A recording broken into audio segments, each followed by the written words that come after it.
Well, these are appalling and savage terrorist attacks, and I've just spoken to the Prime Minister of Belgium to give our sympathies and our condolences to the Belgian people, and we absolutely stand with them at this very difficult time. These were attacks in Belgium. They could just as well be attacks in Britain or in France or Germany or elsewhere in Europe, and we need to stand together against these appalling terrorists and make sure they can never win. I've also made sure that we've offered every support to the Belgian security and policing and intelligence forces at this time. I've chaired a meeting of COBRA here in London to make sure that we're doing everything we can to enhance our own security, and there'll be increased police presence at ports, airports, underground stations and international railway stations, as you'd expect. But these are difficult times, these are appalling terrorists, but we must stand together to do everything we can to stop them and to make sure that although they attack our way of life and they attack us because of who we are, we will never let them win.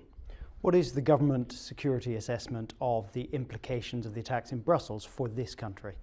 Well, we obviously still got information coming in, and if there is information that implies there's a direct threat to the United Kingdom, then we'd raise the security threat level even higher than it is today.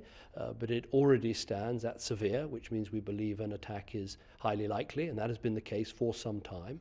So we'll continue to keep the situation under review. We'll continue to make sure that COBRA meets and to make sure we do everything we can to keep the British people safe. But we face a very real terrorist threat right across the different countries of Europe, and we have to meet that with everything we have. Do you have news about any British nationals caught up in this? I think it's too early to say, but we will make announcements when we have hard information. But obviously, information is still coming in. This is an appalling set of attacks. There's clearly been a large-scale loss of life, many people wounded, and when we have hard information, then obviously we'll talk very clearly to the public about it. There is already a phone number for people to ring, which they can get off the government website if they're concerned about relatives or loved ones who are in Brussels at this time. UKIP have suggested today that this shows that the Schengen area is a threat to our security. What do you make of comments like that? Well, I think it's not appropriate at this time to make any of those sorts of remarks. What we should be doing today is expressing our sympathies and condolences with the people in Belgium who've suffered this appalling terrorist attack.